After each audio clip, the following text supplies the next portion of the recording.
Amin, puji Tuhan.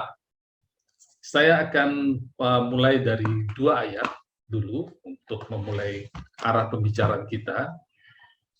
Bapak Ibu Saudara pernah mendengar bahwa Tuhan Yesus, gembala kita semua, pernah berbicara seperti ini di Matius pasal yang ke-16. Ini kata-katanya yang kita percaya bahwa Tuhan Yesus berbicara itu adalah sesuatu yang serius dan pasti terjadi.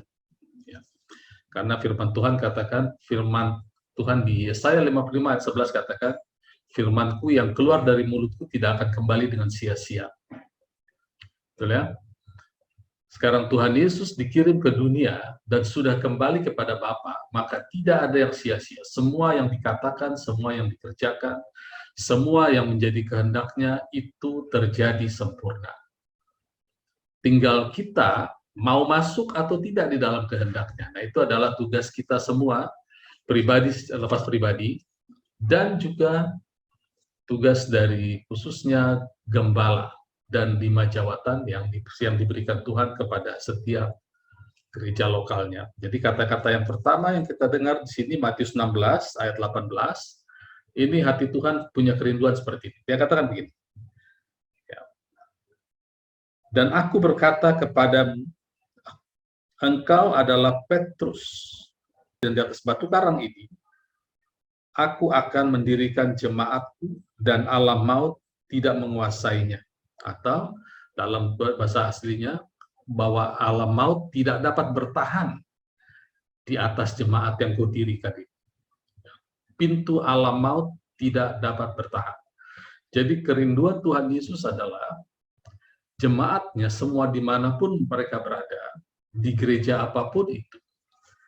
Yang dia inginkan adalah jemaat yang aktif, yang hidup, di mana alam maut, pintu alam maut itu tidak bisa bertahan. Di balik pintu itu ada pencuri, dia akan mencuri, lalu dia membunuh sehingga orang yang tidak memiliki firman, yang tidak memiliki kabar baik, akan masuk ke dalam maut. Tapi sebaliknya mereka yang percaya kepada Tuhan, itu sudah dipindahkan dari maut ke dalam hidup. Oke, ya, sudah pindah dari maut ke dalam hidup. Nah, orang yang belum pindah dari maut ke dalam hidup, itu akan mudah dibinasakan. Iblis datang untuk mencuri, membunuh, dan membinasakan. Ya. Ya. Yang kedua, Efesus 4 ayat 8, itulah sebabnya kata nas, tatkala ia naik ke tempat tinggi, ia membawa tawanan-tawanan. Ia memberikan pemberian-pemberian kepada manusia, atau gift kepada manusia. Bukankah ia telah naik, berarti ia juga telah turun ke bagian bumi yang paling bawah? Ia yang telah turun, ia juga telah naik jauh lebih tinggi daripada semua langit untuk memenuhkan segala sesuatu. Dan ialah yang memberikan baik rasul, nabi, pemberita Injil, gembala-gembala, dan pengajar untuk memperlengkapi orang-orang kudus. Oke. Jadi kerinduan Tuhan setiap kita orang-orang kudus dilengkapi untuk pekerjaan pelayanan, bukan untuk hidup. Bukan untuk sekedar survive, tapi untuk melayani bagi pembangunan tubuh Kristus. Mengapa? Karena anak-anak Tuhan, jemaat Tuhan harus adalah jemaat yang hidup. Dan segala kebutuhan hidupnya akan dipenuhi oleh Allah menurut kekayaannya dan kemuliaannya, bukan menurut gajinya, saudara ya. Kita bersyukur untuk kebenaran ini, kita harus tanamkan betul dalam hati kita, bahwa Allahku akan memenuhi segala keperluanku menurut kekayaannya, bukan menurut gaji anak-anakku. Beda-beda ya gaji anak-anak. Jadi kita tidak hidup dari gaji, tapi dari kekayaan Tuhan. Jadi sekarang gereja Tuhan diperlengkapi untuk pekerjaan pelayanan pembangunan tubuh Kristus, pembangunan tubuh Kristus, sampai kita semua mencapai kesatuan iman dan pengetahuan yang benar. Ya, kalau kita combine ini dua-duanya, bagaimana caranya supaya pintu alam maut yang bekerja di antara orang-orang yang durhaka itu tidak menguasai anak-anak Tuhan, bahkan sebaliknya, pintu alam maut itu mundur teratur dengan kehadiran anak-anak Tuhan, Satu-satunya cara adalah dengan setiap anak Tuhan itu memiliki pengetahuan yang benar tentang anak Allah dan maju kepada kedewasaan yang penuh. Apa itu kedewasaan? Secara singkat, karena saya tidak akan bicara soal kedewasaan, tapi saya mau rangkum seperti ini ya. Kedewasaan seseorang adalah sejauh mana dia bisa berdiri dan berjalan di atas janji-janji Tuhan. Itu dewasa. Ya. Oh, berarti orang yang penuh karunia, Pak? Belum tentu. Ya, karunia diberikan itu pada waktu Tuhan menginjek bahwa seseorang perlu karunia. Tapi kedewasaan adalah kedewasaan di dalam Kristus. Kita berjalan seperti Kristus. Ya. Kenapa karunia tidak menjadi tolak ukur kedewasaan? Ya. Alkitab menulis di 1 Korintus bahwa orang-orang Korintus itu tidak kekurangan satu karunia pun. 1 Korintus 1, pasal 1, ya, cerita bahwa mereka tidak kekurangan satu apapun. Mereka punya pewahyuan, mereka punya pengenalan yang sangat alkitabiah. Tapi di 1 Korintus pasal 3 dikatakan, aku menulis kepadamu, tidak bisa menulis seperti kepada orang dewasa, tetapi kepada anak-anak. Sampai saat ini pun aku menulis. Jadi surat yang ditulis 1 Korintus itu bukan surat pertama, saudara. Ada surat sebelumnya, ada komunikasi sebelumnya. Sampai pada surat 1 Korintus, itu Paulus masih mengatakan bahwa dia belum bisa menulis berkata-kata seperti kepada orang dewasa, tapi kepada anak-anak. Lalu diuraikanlah itu karunia-karunia yang adalah bagian orang percaya, tapi tidak boleh dijadikan identitas kita. Karena karunia Allah itu bukan Allah. Jadilah pengikut Allah, begitu kata Efesus pasal 5. Ya, jadilah pengikut Allah, bukan jadilah pengikut karunia Allah. Ya, jadi karunia itu tidak menggambarkan kedewasaan seseorang, tapi orang yang dewasa di dalam Kristus akan bekerja di dalam rupa-rupa karunia, rupa-rupa pelayanan, rupa-rupa perbuatan ajaib, karena satu roh yang mengerjakan. Sama seperti Tuhan Yesus. Tuhan Yesus tidak pernah dicatat dalam Alkitab berjalan dalam karunia kesembuhan, berjalan dalam karunia marifat, tapi dia berjalan dalam kepenuhan Allah. Pada saat ada orang memerlukan kesembuhan, maka Allah bermanifestasi melalui belas kasihan. Dia tergerak oleh belas kasihan. Pada waktu orang membicarakan dia nyinyir negatif, dia keluarkan karunia pengetahuan. Kenapa kamu berbicara dalam hatimu seperti ini? Nah, kita semua menuju seperti Kristus. Ya. Jadi tidak sibuk. Karena sekali orang mulai mendefinisikan, mengidentifikasikan dirinya di luar Allah, ya, terutama terhadap karunia-karunia, maka langsung terjadi perpecahan. Aku golongan Paulus, aku golongan Petrus, aku golongan Apolos. Dan kita mengatakan Kristus tidak terbagi-bagi. Oke, saya tidak akan masuk terlalu dalam seperti situ. Di sini dikatakan, sampai kita semua mencapai kesatuan iman dan pengetahuan yang benar tentang anak Allah, kedewasaan penuh dan tingkat pertumbuhan yang sesuai dengan kepenuhan Kristus. Ya, perhatikan lagi, kepenuhan Kristus. Jadi jemaat yang bisa membuat pintu alam maut mundur adalah jemaat yang dipenuhi oleh kepenuhan Kristus, di mana kepenuhan Allah ada di dalam Kristus. Ayat 14, sehingga kita bukan lagi anak-anak yang diombang-ambing oleh rupa-rupa doktrin. Sehingga kita bukan lagi anak-anak yang diombang-ambing oleh rupa-rupa doktrin. Jadi ada orang yang kelihatan tahu banyak doktrin, tapi hatinya bimbang gitu ya. Itu anak-anak menurut ayat ini. Jadi doktrin itu adalah salah satu yang menyebabkan orang bimbang. Tapi di atas dikatakan supaya mereka mencapai kesatuan iman. Iman tidak pernah membuat kita bimbang. Doktrin, ya. Tapi apakah doktrin itu penting, Pak? Penting sekali ya. Doktrin itu biasanya lahir dari firman. Tidak bisa disangkal. Ada dasar firmannya. Tapi kita harus tahu seluruh kebenarannya. Kita tidak bisa pecah-pecah dengan firman. Firman itu harus hidup. Baru keluar doktrin yang sesuai dengan iman. Ya, saya mau katakan begini. Contohnya ya. Ini mungkin agak sulit dimengerti. Tapi bisa kok dimengerti. Ada Kristus yang bisa memberi hikmat. Ya. Misalnya tentang doktrin kesembuhan. Ya, ada macam-macam doktrin kesembuhan. Metodenya macam-macam. Yesus sendiri melakukan macam-macam metode. Untuk menyembuhkan orang buta, dia pernah tuntun orang untuk keluar dari kota, lalu ditumpang tangan, lalu kurang melihat, tumpang tangan sekali lagi, lalu muncullah doktrin bahwa menumpangkan tangan atau mendoakan orang tidak cukup satu kali. Oke, ada dasar ayatnya. Tapi ada lagi Tuhan Yesus menyembuhkan orang buta dengan peludah, lalu pakai abu, pakai tanah, yang sudah basah oleh ludahnya ditaruh ke matanya. Ya. Keluar doktrin bahwa ada media untuk menyembuhkan. Orang pakai air atau pakai sapu tangan, oke. Ya. Tapi doktrin ini bermacam-macam, saudara. Tidak bisa dijadikan sesuatu yang fix. Tapi berita tentang kesembuhan bahwa oleh bilur-bilur Kristus kita sudah sembuh, itu yang sakral. Metode atau doktrin itu tidak sakral. Yang sakral adalah firman, karena yang kudus itu adalah firman. Ya, jadi yang sakral adalah message-nya. Setiap orang harus selamat, setiap orang harus sembuh, setiap orang harus sukses. Itu yang sakral. Karena Allah Immanuel adalah Allah yang membuat kita sukses. Definisi sukses adalah kalau Allah bersama kita. Nama Allah adalah Immanuel di dalam Kristus. Itu yang sakral. Tapi bagaimana orang sukses? Macam-macam doktrinnya. Ya, ada yang melakukan ini, melakukan itu sesuai dengan iman yang bekerja di dalamnya. Jadi sekali lagi, saudara, metode bisa macam-macam, tapi beritanya sakral. Kita harus mencapai kepada kesatuan iman. Prinsipnya harus benar.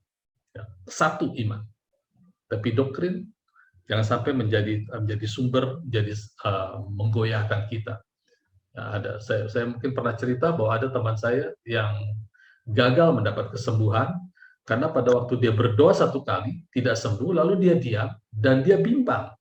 Ini doanya sudah nyampe atau belum ya? Bagaimana saya tahu doa saya didengar? Bagaimana saya sembuh? Sampai akhirnya menjelang dia kritis, dia tanya sama saya. Saya berdoa harus satu kali, harus berkali-kali ya? Kalau satu kali tidak sembuh, tapi kalau berkali-kali, saya biarkan, lalu kalau berkali-kali, nanti dibilang kurang iman. Yang mana yang benar? Nah, kelihatan sekali orang ini tidak berkomunikasi dengan Allah. Boleh nggak berkali-kali berdoa untuk penyakit kita? Boleh, kenapa tidak? Tuhan Yesus pernah 2 kali kok. Ya. Semakin kita berdoa, semakin kita berdiri teguh di atas janji firman Tuhan, tidak goyah, itu yang namanya perjuangan atau pertempuran ilahi, perjuangan peperangan rohani kita. Ya, peperangan rohani adalah masalah berdiri dalam janji Tuhan. Sebelum itu tergenapi, kita berdiri. Apapun yang terjadi, aku percaya aku sudah sembuh, aku diberkati, aku tidak akan kekurangan, aku tidak akan meminta-minta, anak-anakku tidak akan meminta-minta roti kepada orang lain, karena aku orang benar. Nah, terus itu kita berdiri setiap hari. Semakin kuat kita berdiri, semakin kita mengalami janji-janji Tuhan. Jadi sekali lagi, saudara, yang Tuhan inginkan adalah jemaat yang hidup. Bukan hanya sekedar yang pindah dari alam maut, lalu masuk ke dalam hidup, lalu tidak hidup di dalam Kristus. Ya. Nah, saya mau bacakan untuk kita 1 Yohanes pasal 5, ayat 13. Sini dikatakan, semuanya itu kutuliskan kepadamu. Semuanya, kalau kita baca 1 Yohanes 1 sampai 1 Yohanes 4, itu bicara tentang siapa kita di dalam Allah, bahwa kita sudah menang, kita dilahirkan dari Allah, kita tidak bisa berbuat dosa, ya, roh kita. Ya. Tapi kita, kalau kita berbuat dosa, kita punya pengantara, lengkap semua ya, kita bisa baca itu semua. Nah, di sini dikatakan, disimpulkan, semua itu kutuliskan kepada kamu, supaya kamu yang percaya, barang siapa yang percaya, dia sudah pindah dari dalam maut ke dalam hidup. Ya, saya coba kutip beberapa ayat, supaya nyangkut semua di ayat ini ya. Kamu yang sudah percaya kepada nama anak Allah, tahu bahwa kamu memiliki hidup kekal. Yohanes 17 ayat 3 katakan, inilah hidup kekal, yaitu bahwa mereka mengenal Allah di dalam Kristus. Jadi ada orang-orang percaya yang sudah pindah dari maut kepada hidup, tapi tidak tahu bahwa dia bisa mengenal Tuhan. Makanya Bapak Ibu Saudara jangan heran kalau ada yang bilang, ya memang kita sudah berdoa, kita sudah berusaha, tapi jalan Tuhan bukan jalan kita, rencananya bukan rencana kita. Sejauh langit dari bumi, demikianlah jauhnya rencana Tuhan atau jalan Tuhan dan jalan kita. Itu berarti belum lahir baru dia. Karena harusnya jalan Tuhan itu menjadi jalan kita. Rencana Tuhan itu terjadi ya dan amin dalam kita. Dan kita harus tahu itu. Jadi jangan sampai kita menjadi orang percaya tapi tidak tahu bahwa kita bisa mengenal. Ya Pak, tapi Allah itu kan roh. Siapa yang tahu kedalaman roh? Roh Kudus yang tahu, hanya Roh Kudus. Itu sebabnya kita diberikan Roh Kudus di dalam kita, menjadi satu dengan roh kita, supaya kita tahu apa yang Allah berikan, Allah karuniakan kepada kita di dalam Kristus. Ya, ingat, Kristus datang ke bumi melakukan segala kehendak Allah, dan dia sudah kembali kepada Allah dengan tidak sia-sia. Artinya segala yang dikerjakan sudah fix harus terjadi di dalam tubuhnya, yaitu dalam gerejanya, yaitu Bapak Ibu Saudara dan saya. Kesembuhannya fix terjadi. Masa depan yang indah fix untuk kita. Umur panjang fix untuk kita. Tinggal kitanya mau berjuang nggak, bertempur, berdiri di atas janji Tuhan. Tapi pikiran saya, nah pikiran kita ini lawannya. Benteng-benteng ini harus dihancurkan dengan perkataan firman Tuhan. Ya, lanjut lagi. Ya. Ayat 16, kalau ada seorang yang melihat saudaranya berbuat dosa, yaitu dosa yang tidak mendatangkan maut, ya, hendaklah ia berdoa pada Allah. Ya. Ada banyak orang tanya, apa sih Pak dosa yang tidak mendatangkan maut? Dosa, semua orang percaya sudah pindah dari maut kepada hidup. Tapi ternyata menurut ayat ini, sekalipun sudah pindah, ada dosa, tapi tidak membuat dia pindah balik lagi kepada maut. Semua bertanya-tanya, padahal jawabannya ada di situ, saudara. Jawabannya ada di ayat ini. Ya. Dosa apa itu yang tidak mendatangkan? Tidak disebut dosa apa, tapi jawabannya ada, supaya tidak melakukan dosa yang tidak mendatangkan maut. Artinya kita tidak balik, dosa itu tidak membuat kita balik kepada keadaan kita sebagai manusia berdosa. Kita sudah dirubah, saudara. Tidak bisa balik, irreversible istilahnya. Kita sudah menjadi ciptaan baru dalam Kristus. Nah, jawabannya adalah, supaya kita tidak melakukan dosa itu, hendaklah ia berdoa. Jadi kalau kita melihat ada saudara kita yang melakukan dosa ini, kita berdoa kepada Allah, dan dia di sini adalah Allah, akan memberikan hidup kepadanya, yaitu mereka yang berbuat dosa yang tidak mendatangkan maut. Jadi ada dosa yang tidak mendatangkan maut, itu hanya terjadi kalau orang-orang itu tidak memiliki hidupnya Kristus. Apa itu hidup, Pak?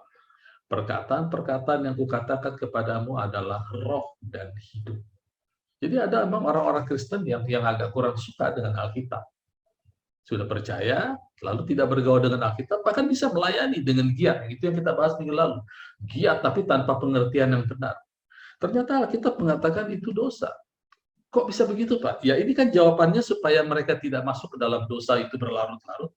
Allah perlu memberikan hidup. Loh, bukankah dia sudah dipindahkan ke dalam hidup? Ya, tapi Allah perlu memberikan firman-Nya terus. Itu sebabnya ada gereja. Kita berkumpul, itu sebabnya ada Alkitab. Supaya kita tidak ada dalam kondisi di mana kita kurang nutrisi, kurang gizi dari firman Tuhan. Dosa itu tidak selalu, walaupun jahat, tapi tidak seperti yang kita pikirkan. Dosa itu adalah penyimpangan dari perkataan firman Tuhan. Ya. Saya mau ketawa aja, salah satu guru yang di mana saya belajar dari orang yang hamba Tuhan ini, dia pengajarannya luar biasa, banyak orang menjadi murid Tuhan melalui pengajaran dia. Ya. Dia katakan begini, kalau mau bicara dosa, ya, ada orang yang obesitas itu juga dosa, sambil ketawa dia. Karena tubuh kita bait Allah, kita tidak boleh merusak itu. Kita tidak boleh membiarkan tubuh kita menjadi obesitas. Itu kalau mau jujur bicara dosa, dia bilang. Wah, saya bilang, iya ya, terus supaya nggak obesitas gimana? Allah memberikan roh sound mind, di mana kita tahu apa yang menjadi sensitif bagi tubuh kita, yaitu kita jangan makan. Kalau kita sensitif terhadap sesuatu, sensitif terhadap kurang tidur, misalnya kita menjadi gampang pusing, ya tidurnya harus cukup. Sound mind, sebenarnya. Nah, Tuhan tidak ingin tubuh kita, bait Allah yang kudus itu rusak oleh karena kita kurang wise, kurang bijak. Ya. Makanya dikatakan di sini, kalau ada orang melihat saudaranya, kayaknya orang-orang ini kurang pengenalan akan firman Tuhan. Berdoalah supaya Allah memberikan hidup. Dari mana Allah memberikan hidup? Dari kita sendiri. Bisa dari kita yang berdoa, karena hidup itu datangnya dari spirit, dari perkataan firman Tuhan. Jadi Allah, kita berdoa, bisa saja Tuhan gerakan, sekarang kamu katakan kepada orang ini, kamu harus begini, begini, begini. Maka dia mendapatkan hidup.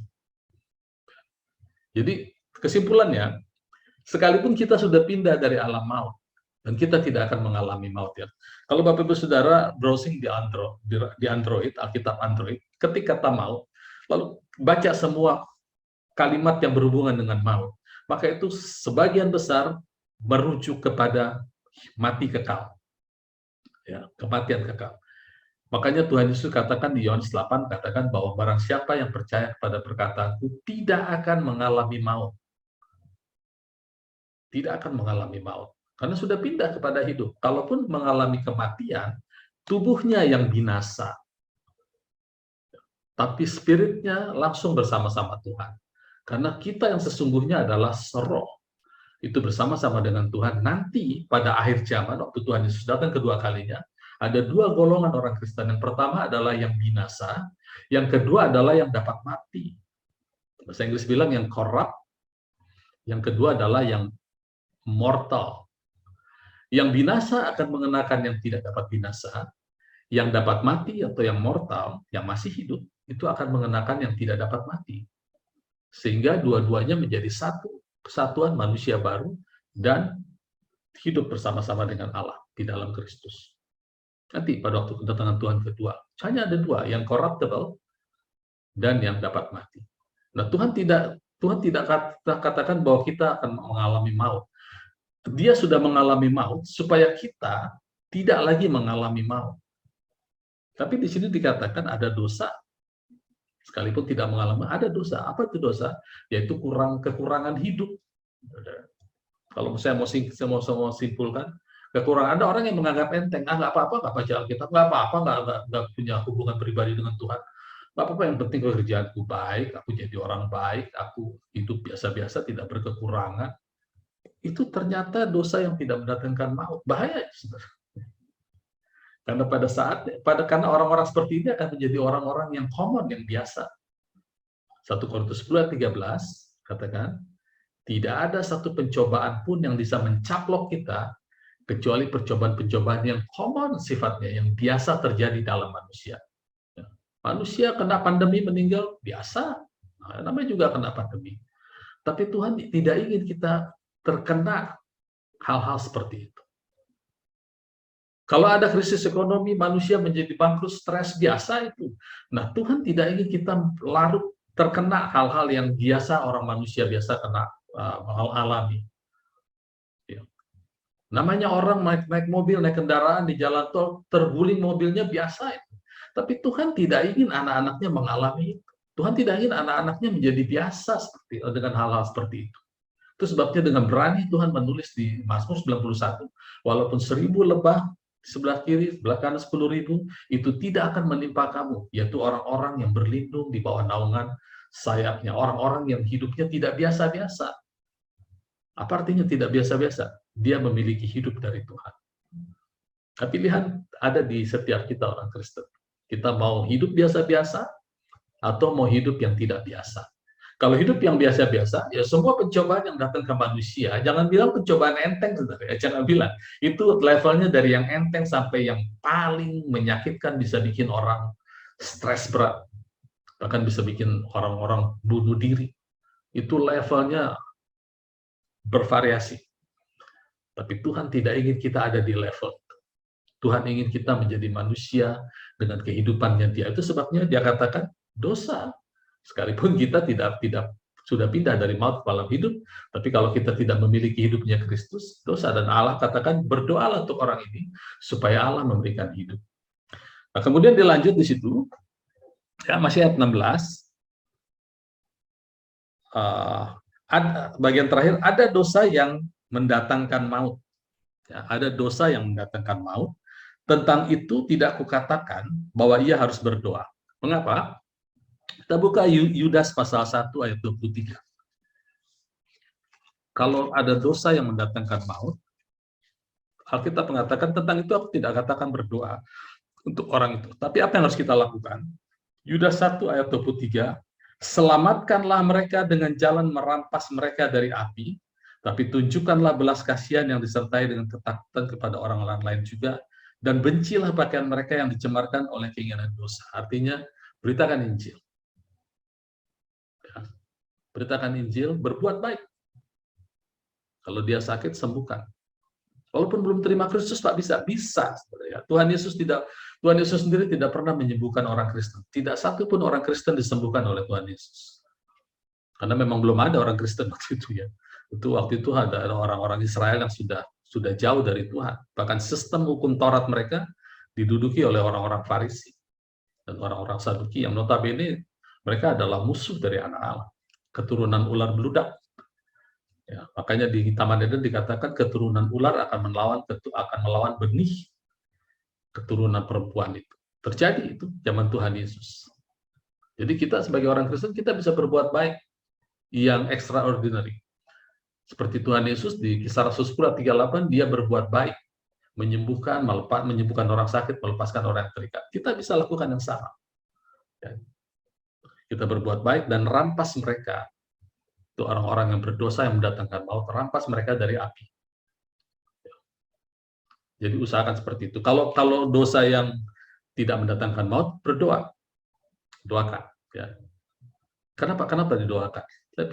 Saudara pernah mengalami bahwa saudara ingin sebelum berdoa langsung mengucapkan doktrin pada orang-orang Kristen atau orang-orang yang sudah percaya, lalu di-counter oleh mereka sehingga terjadi perdebatan. Jadi saya baru mengerti kenapa Tuhan katakan berdoa, supaya kita punya hikmat, bagaimana kita menyampaikan, menegur saudara-saudara seiman kita. Karena kalau tidak akan menjadi kalau kita terpancing akan berdebat. Dulu pada waktu saya baru awal-awal ikut Tuhan, saya coba menasihati beberapa orang yang saya lihat, ya orang Kristen tapi kurang atensinya terhadap firman Tuhan. Apa yang terjadi? Malah saya disemprot. Sok tahu kamu, emang kamu yakin kamu masuk surga? Gitu ya. Kata-kata seperti itu kan biasa. Ya. Oleh karena itu berdoa, berbicara dengan hikmat Tuhan, supaya kita bisa menundukkan pikiran-pikiran mereka. Ya, orang-orang yang sudah di dalam Tuhan ini kadang-kadang agak lebih reluctant untuk kalau kita katakan sesuatu dia akan bertahan. Murid-murid aja begitu kok. Murid-murid juga kalau disuruh menginjil oleh Tuhan Yesus, mereka dalam ketidakpercayaan waktu Tuhan Yesus akan diangkat, mereka dalam kondisi tidak percaya. Maka Tuhan tetap suruh mereka pergi beritakan Injil. Aku yang akan mengkonfirmasi. Gitu ya. Jadi sekali lagi, kita tuntaskan dulu ayat 16. Kalau ada seorang melihat saudaranya berbuat dosa, yaitu dosa yang tidak mendatangkan maut, ya sudah mengerti sekarang ya. Jangan dipilah-pilah dosa misalnya tidak mendatangkan maut, ya nipu kecil-kecilan nggak datangkan maut. Bukan itu ya. Dosa tidak mendatangkan maut adalah ya dosa yang nggak ke gereja sekali dua kali nggak apa-apa, nggak akan mati, nggak akan masuk neraka. Bukan ya. Dosa yang tidak mendatangkan maut di sini jawabannya adalah dosa yang tidak memiliki hidup Kristus. Tidak bergaul dengan firman. Sekalipun meninggal, tidak kemana-mana akan bersama dengan Tuhan. Ya. Tapi kan kita nggak mau seperti itu. Ayat 17, semua kejahatan, semua unrighteousness adalah dosa. Semua unrighteousness. Righteousness adalah natural kita. Di dalam righteousness ada truth, perkataan-perkataan kebenaran.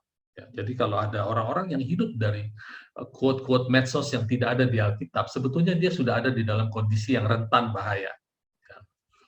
Tapi ada dosa, lalu dikatakan di sini, tetapi ada dosa yang tidak mendatangkan maut. Ayat 18, kita tahu bahwa setiap orang yang lahir dari Allah tidak berbuat dosa, rohnya tidak berbuat dosa. Ya. Tapi dia yang lahir dari Allah melindunginya dan si jahat tidak bisa menjamahnya. Kita tahu bahwa kita berasal dari Allah dan seluruh dunia berada di bawah kuasa si jahat. Kita berasal dari Allah, tapi seluruh dunia di luar kita itu berasal dari si jahat. Makanya jangan larut dengan dunia. Ya. Akan tetapi kita tahu bahwa anak Allah telah datang dan telah mengaruniakan pengertian kepada kita supaya kita hidup dan tidak ada di dalam dosa itu. Ya. Ini kalimatnya semua berhubungan semua. Allah memberikan pengertian kepada kita supaya kita mengenal yang benar, satu. Kemudian kita ada di dalam yang benar. Nah, ini yang disebut dengan keluar dari dosa yang tidak mendatangkan maut. Mendapat pengertian, ada di bawah pengajaran yang benar, yang alkitabiah, yang inline, lalu kita ada di dalam mengaminkannya. Ada di dalam yang benar, di dalam anak Yesus Kristus, dia adalah Allah yang benar dan yang hidup kekal.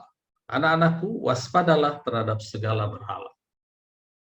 Jadi kalimat ini semua merujuk kepada satu doa, kepada satu kerinduan Tuhan Yesus yang sama dengan Matius yang Tuhan Yesus katakan di atas pengakuan bahwa Yesus adalah anak Allah, aku akan membangun jemaatmu yaitu jemaat yang hidup sedemikian hidup sehingga pintu alam maut tidak dapat menahannya. Hidup seperti apa itu? Hidup yang mengenal Allah. Jadi tidak hidup di dalam kehidupan yang nggak clear, yang disebut dalam 1 Yohanes 5 sebagai penyimpangan atau dosa. Dosa itu penyimpangan. Jadi Allah ingin kita hidup di dalam satu kehidupan, mengenal Allah, mengenal pengertian, dan kita ada di dalamnya, sehingga pintu alam maut tidak dapat menahan kehidupan kita. Dia tidak bisa menipu kita, dia tidak bisa membuat kita binasa, meninggal prematur, seperti itu. Ya, karena kita hidup terus dalam pengenalan akan Tuhan. Amin ya.